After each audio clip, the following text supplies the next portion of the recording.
Howdy folks and welcome to Brain Rotters. There is a surprising new trailer for the Marvel final trailer of Eternals. So let's talk about the Celestials, who the Celestial is, or who I think at least it is on my part, and what a Celestial is and the other Celestial in the trailer. So first, this guy's name is Eson The Searcher. We actually saw Eson back in Guardians of the Galaxy, and he was the first entity known to use the Power Stone. You see, it's the Celestial's job in the Marvel Universe to create life and planets. Eson created the one planet in Guardians and decided that it wasn't working out and needed to wipe out the population, hence the Power Stone. See, life on planets for the Celestials, it's all an experiment. So the Eternals are an experiment themselves, and at some point in the film, I could see some or all even getting stripped of their power somehow because Eson decided maybe the things weren't working out with them. Who knows? We have a laundry list of characters here, so some Eternals might be killed by Eson to stir up the conflict. And now, I know Eson looks different from his Guardian self, but it would be thousands of years after his appearance, and he looks exactly like his comic book self with the prominent line down the middle in this new Eternals trailer. It's actually Eson who decided that the Eternals were too only engage Deviants, never the human conflict. So Thanos wiping out half the population, the Eternals couldn't interfere because Eson wants them only to fight Deviants. Now, this is where I think the Eternals are going to make Eson very angry, because at some point during the film with Kit Harington's Black Knight character, I could see the Eternals start to turn the tide and start interfering with human conflicts.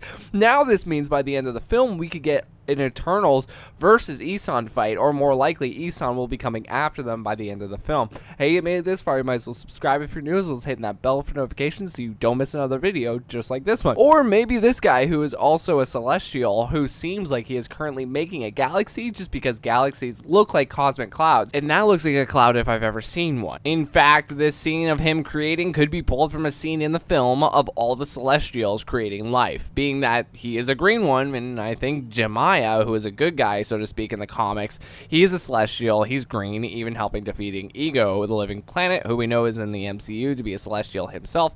You know, speaking of the MCU, if the Celestials made the galaxies and life, then they made the Marvel Universe as we know it, if you think about it. I also think that we could see how the Celestial head of Nowhere got to where it is now, you know, severed. So we might see an Eson versus Nowhere fight. Now, as for the Deviant characters, who are they? I believe this one to be Crow, the Deviant from the comics, just because he is one of the major Deviant leaders. There's even some concept art confirming this, and he's got this inscription on his head in the comics, and it seems like the movie is trying to replicate that here too. Same marking, kind of. In the movie, he looks like he is putting Thena under some kind of mind control, meaning I think Crow is actually the hive mind to all the Deviants.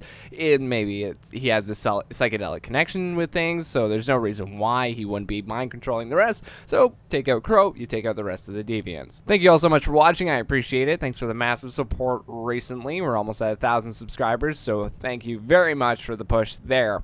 Guys, what do you think of my theory here? What do you think of Eson The Searcher possibly being back in the MCU? Let me know your thoughts in the comments section below. Have a great rest of your day, everyone. See ya.